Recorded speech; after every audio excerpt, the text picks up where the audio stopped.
Leah here, and I wanted to go over some crowdfunding tips that I have for you. This is my campaign that I did in 2014, and it was a little bit nuts that I kind of went for the amount that I went for.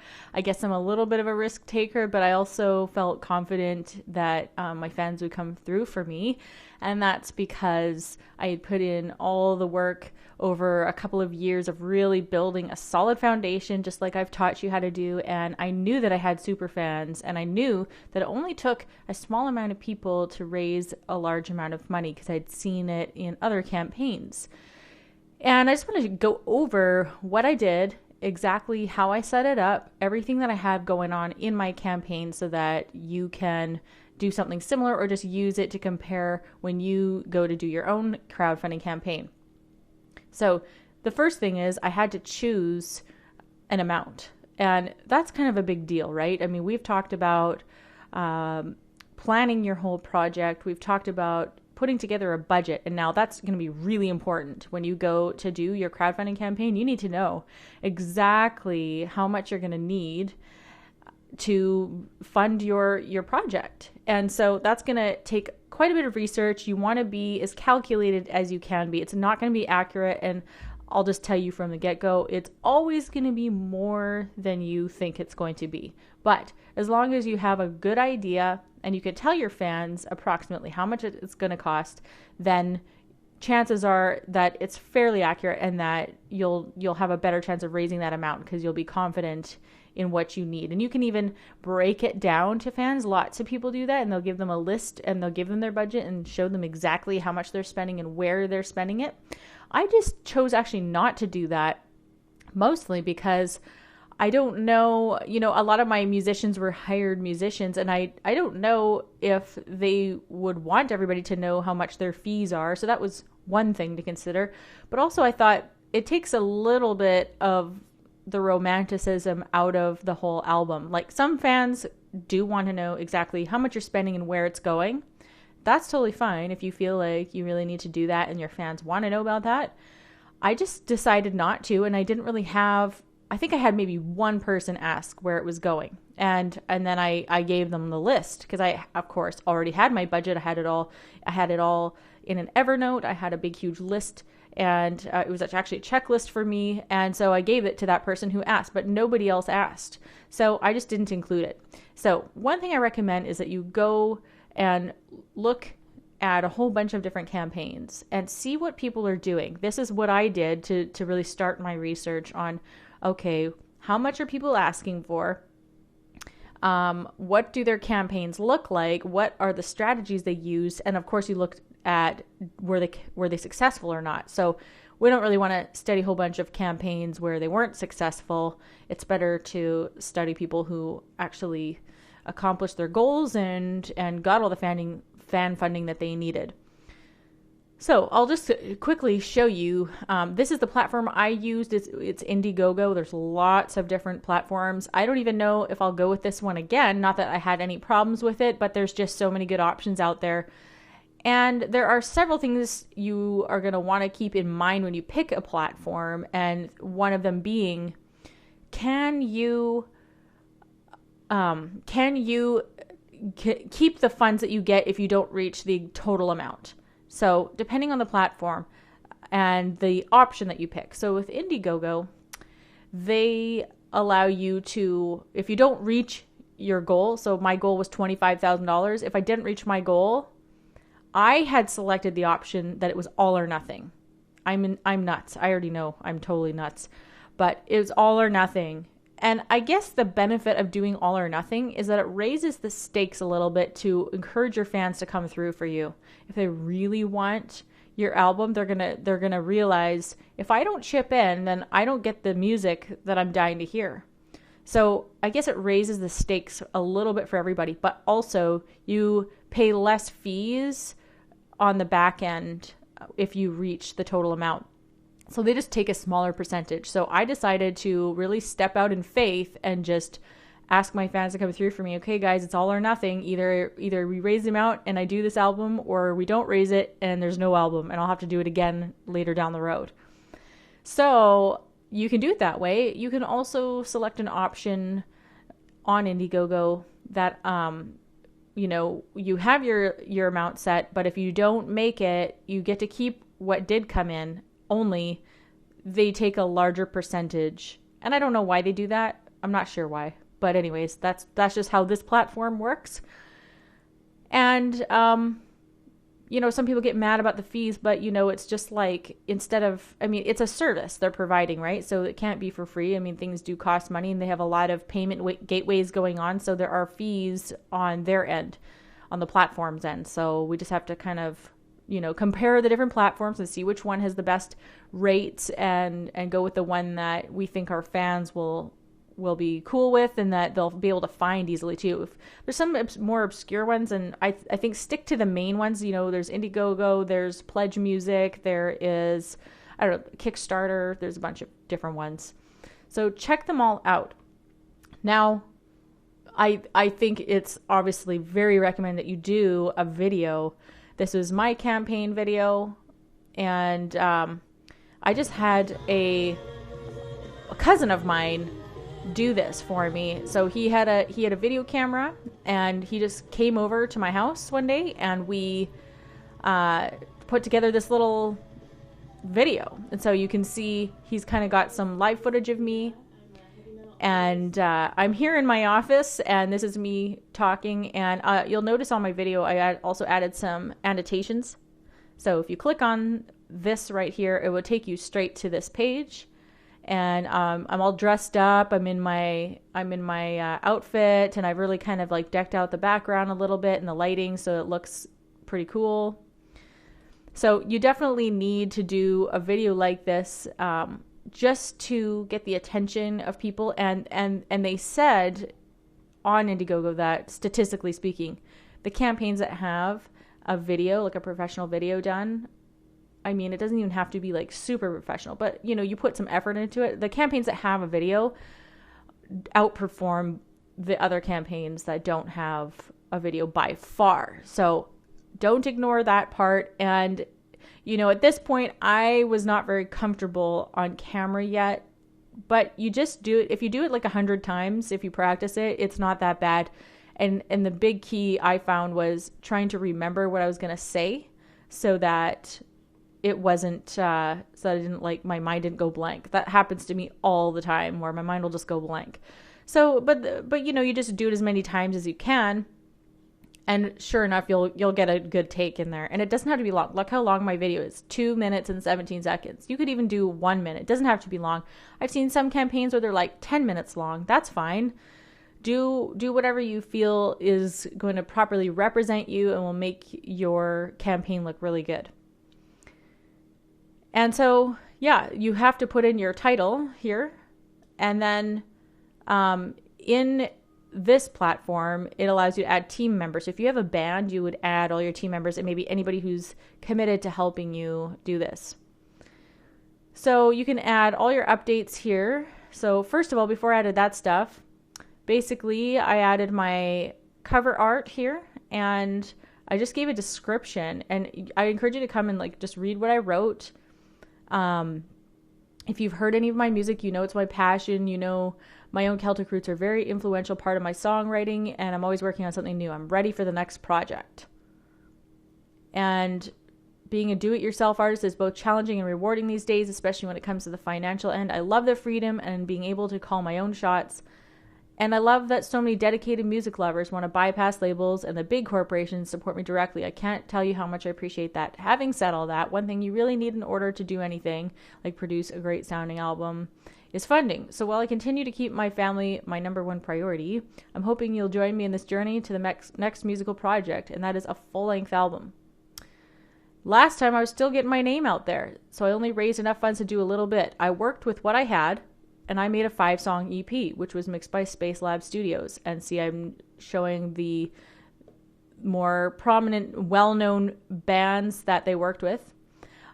I believe this time I have enough faithful listeners and friends that are willing to step up and be co-contributors to a real high-quality, full-length album. See, I had taken the time to build some super fans, and I knew that they would come through for me. I feel more inspired than ever to write better music, always pushing and challenging myself. Already, I have much material to sort through and refine, and in the process, I usually end up writing even better songs and nix a few others. This always happens. So I'm just writing in a very conversational manner, like I'd be talking to any one of my fans.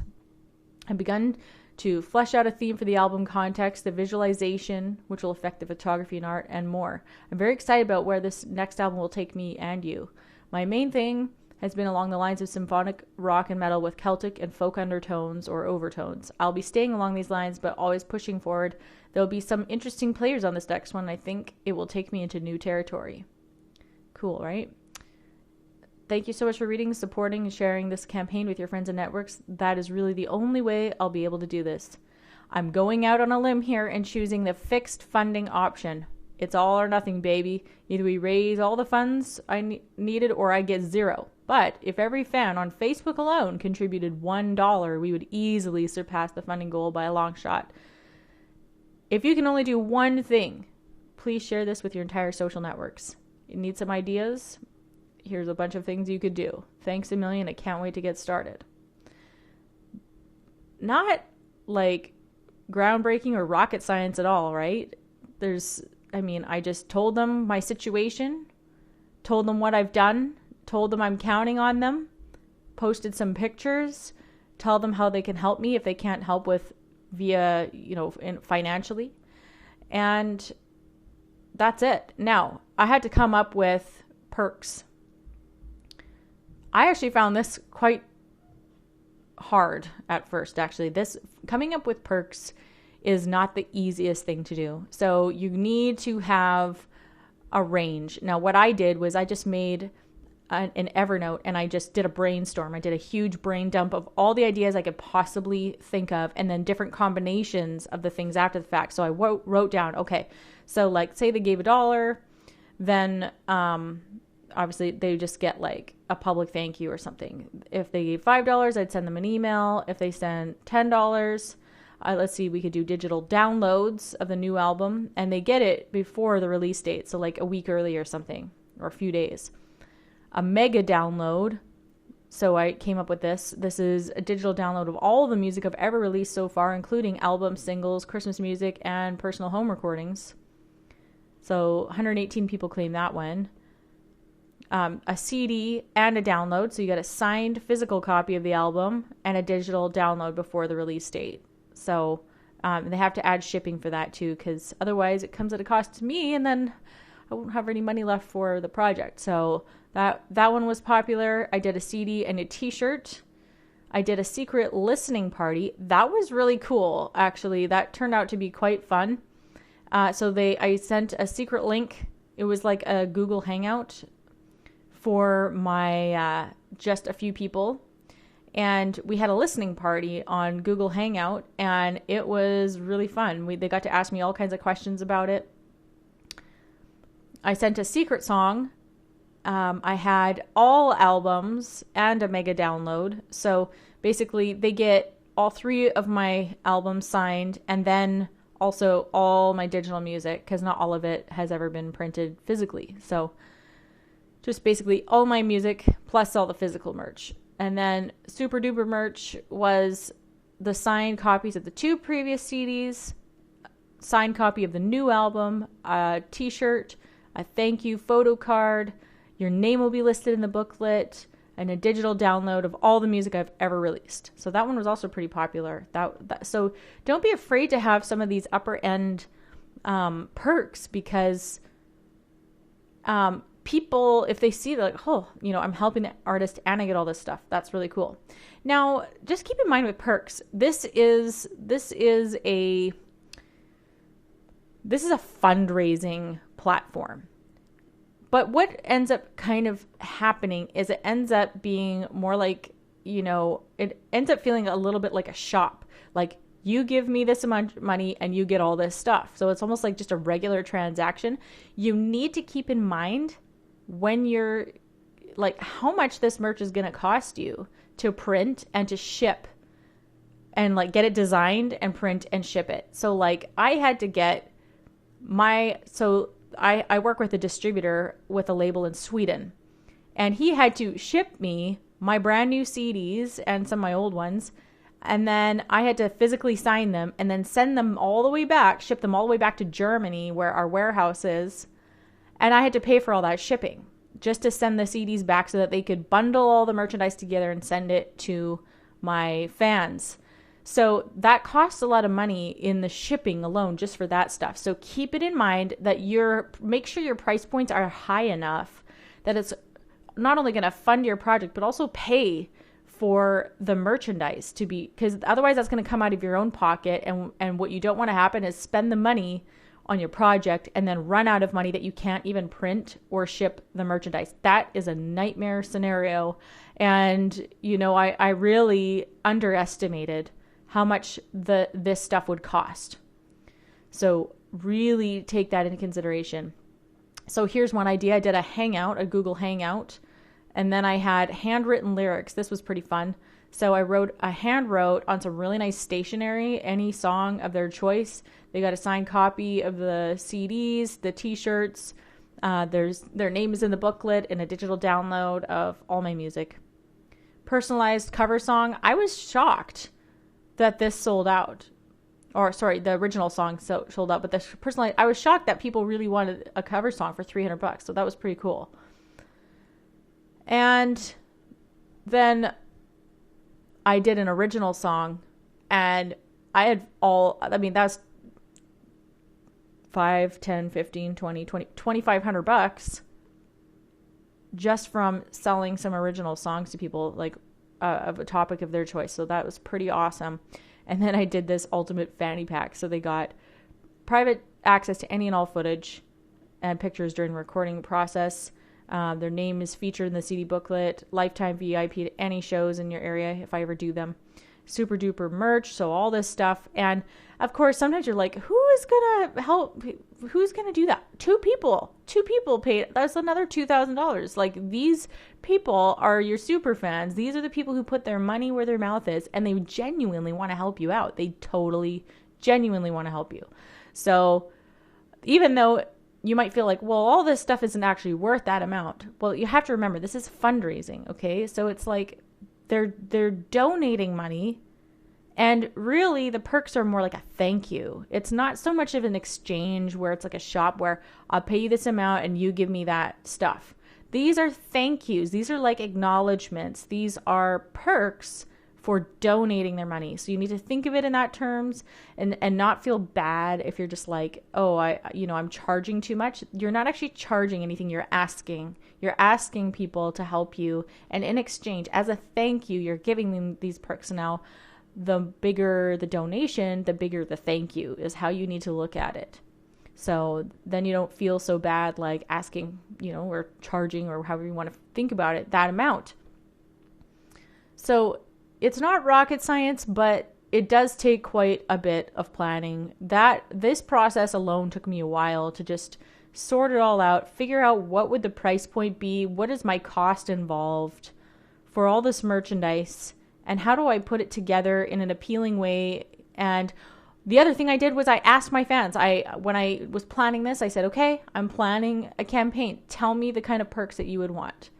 So I just flat out asked them, and they told me. And so I listened, and I included several of them. So that's a really good way. You want to ask your fans what they would like, because they're the ones that are helping you. So if you click here on updates,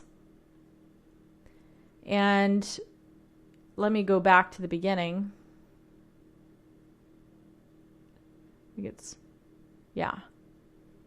Okay. So I know, okay, there's more here. Let me just show you the kind of updates I was doing so that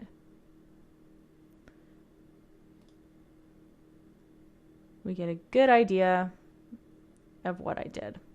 And also, if you ever do one of these, you might get contacted by a company that claims that they can get you more views and more traffic to your page. Now, some of them are legit, actually. And I tried one, and I decided to take a chance, and what happens is that when you first start a campaign, you get a lot of traffic and you might get a whole bunch of donations. And then a few days or like a week into it, it'll slow down, and it's easy to freak out a little bit like, oh my goodness, like it's just completely come to a stop. Well, that's a good time to maybe do one of these boosters. Now you need to look into the companies, and I can't recall them off the top of my head which one I went with, but it did work, and they did get me some more traffic. But obviously you don't just want traffic, you want people who are actually going to contribute to your campaign. So there's some strategy to this, and one of the things they told me was that I needed to be posting an update like every few days, I believe. At least every day or two. And it needs to have pictures, it needs to have videos, it needs to have a lot of engagement, basically. So, wow, I'm just going over this here, and day 11, and it jumped up to 33%. So that's pretty cool.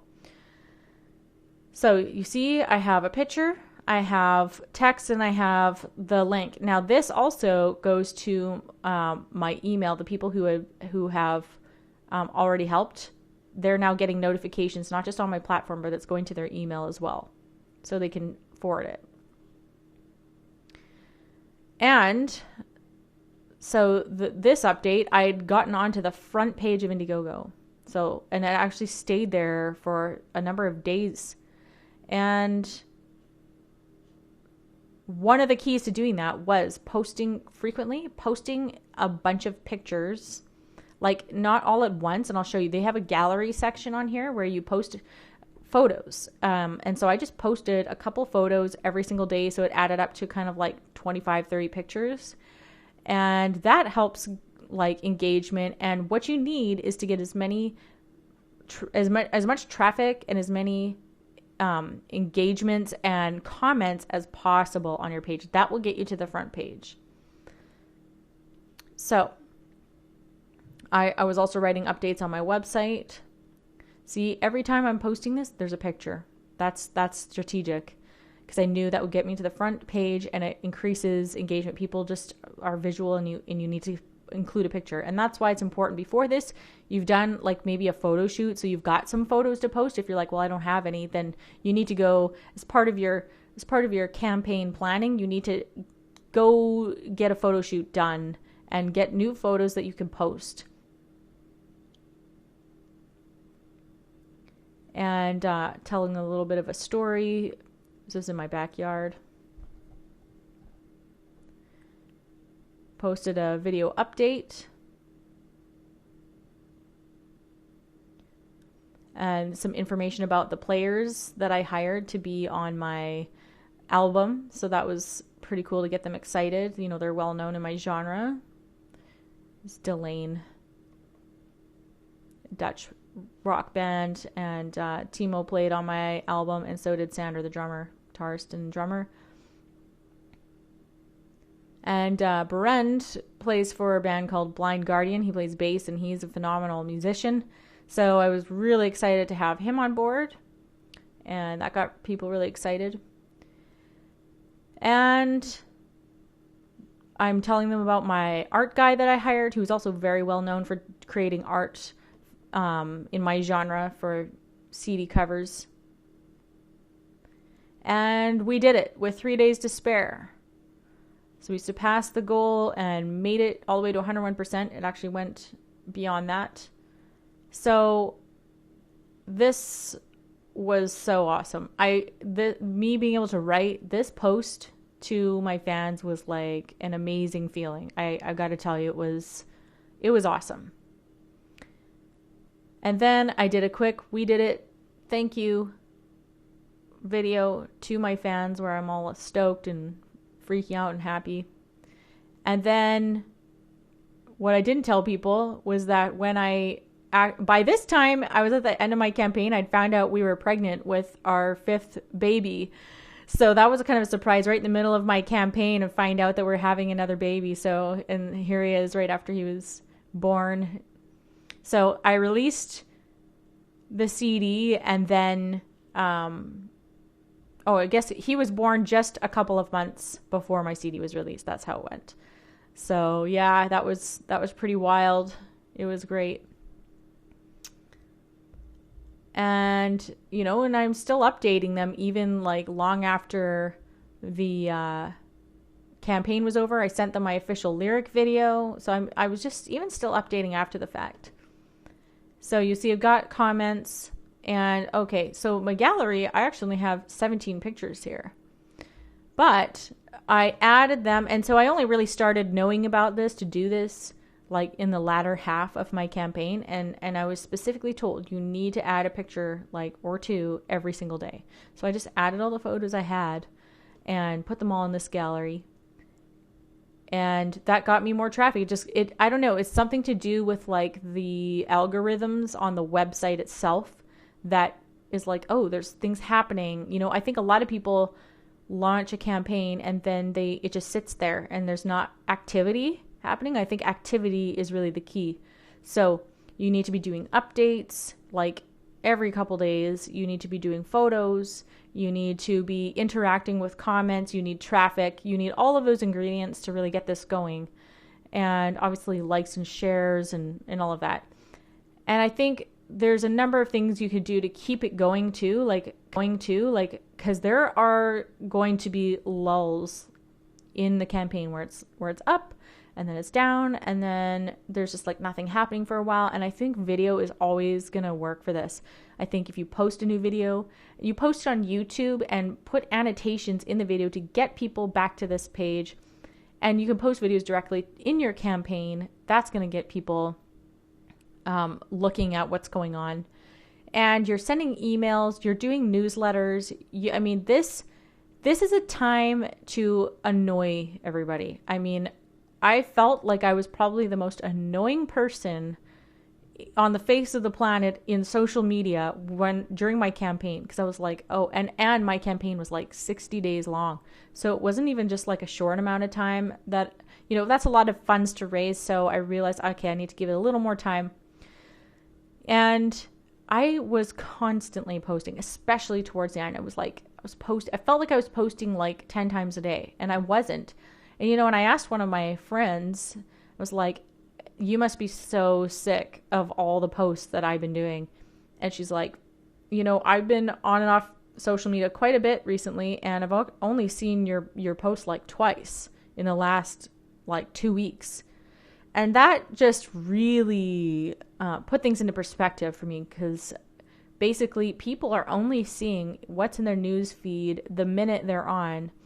And if they're in a different time zone or all this, it's just likely they're not seeing it. And even if they are seeing it, the statistics show that generally speaking, people need to see something, I think it is between like 5 and 7 times before they will take action, which means you need to be in their face and annoying them like all the time is what it's going to feel like before they've seen it enough times. They're like, oh yeah, because a lot of times people are seeing it. They're like, oh yeah, I'm going to click on that. I want to see what they're up to, but I don't have time right now. I'll do it later. And so you need to be constantly reminding people so that they'll finally click on it. And I have actually noticed myself doing this. When someone has something going on, I'm like, oh yeah, oh that's interesting. I want to check out what they're doing. And I put it off. And then maybe I just know that they're going to post it again, so I just wait. And eventually, if I've seen it like 4, 5, 6 times, I might eventually click on it and be like, oh, okay. And then you're into it. But it's like we need to be like nagged a little bit. And that's just part of just the way it is. You can call it sales, but like it is sales. We need to not be afraid of sales, but it's just the way it works. It's the way psychology works. It's the way our brains function, I guess. We need to be reminded many times before we do something often. If you have children, that's 100% true.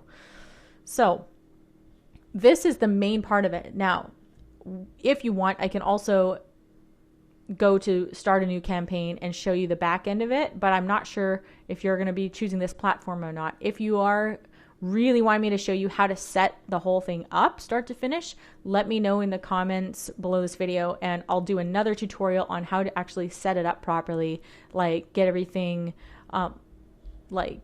hooked up with your with the banks and PayPal and how to enter in all this information, how to make it look good.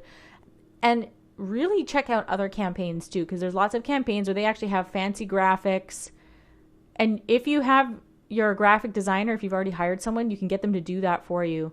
I actually didn't have any graphics. You know, like a lot of people have graphics to show like a visual of what they're getting, and they'll have it in here in this big description part. I think that's a really good idea. I never ended up getting it done, so I would do that next time. I think I would.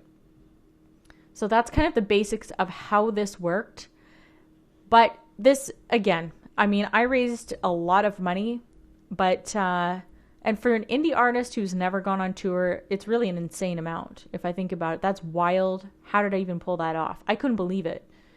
But there are other people who probably shouldn't go that high at first. You know, like maybe start out with 5,000 or something. Just plan out what you need. See how much you can pay for yourself, because you are going to have to pay for some things yourself. And then make sure you have enough diehard fans that you know they're going to come through for you, and ask them, if I did a campaign, would you support me? Take a poll, take a survey. How much would you be willing to support? You need to be able to get some numbers so you can do kind of a guesstimate, so that you can kind of play it safe. You want to take a bit of a risk, but you also don't want to like fail either. I understand, right? And if you don't make it, it needs to be a big learning experience. Basically, like if I had failed, if I hadn't made the $25,000, you know what I would have done? I mean, yes, I would have been maybe a little bit embarrassed that it didn't quite make it, but it would tell me exactly what I would be capable of the next time. And I would know exactly how much I could raise again. Because basically, if you don't make it, all the funds get returned to everybody. At least if you choose the fixed funding option, all the funds get returned. So it's not really any risk to them to do it. But I would take it, and I would say, okay, guys, I'm going to do this again in 3 months from now. And this time I need you guys to be my street team. And I need you to, from now until then, spread my music as much as you can. I need you to, and I give them a list of things that they can help me do in order to do it again. And the great thing about doing a campaign like this is it totally spreads the word about your music. You get lots and lots and lots of new fans when you do a campaign, because there's so much buzz going on about you at that time that you get a whole bunch of new people discovering your music for the very first time. And I've had lots of people who contributed that had just discovered me. So that's pretty fun too. It's another perk of doing campaigns is just all the publicity you get. So I hope that helps a little bit, just explaining to you what I did and how I did it.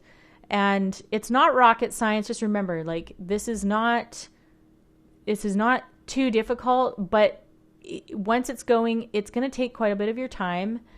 And I kind of called it like, oh, this is my full-time job right now, just while it was on, especially because I was doing it all myself, and I would recommend hiring some people or getting a team of people to help you with this. If you don't have a band, if you're just like a singer or singer-songwriter like me, like I had me, and then maybe my husband, like the other team member was just, I think my cousin who did my video, he was just on here so you could upload it. So it was really just me doing this all by myself. So that's why it felt like a full-time job, is because I was the only one running the campaign. And I don't recommend doing it 100% alone because it is a lot of work. I mean, the page is simple, but there was so much going on behind the scenes to try and plan, and just all the social media involved, and writing the emails and updating this thing every day and making sure we're on target, and what can I do to get this momentum going. So anyways, I hope that was helpful, and we will talk to you soon.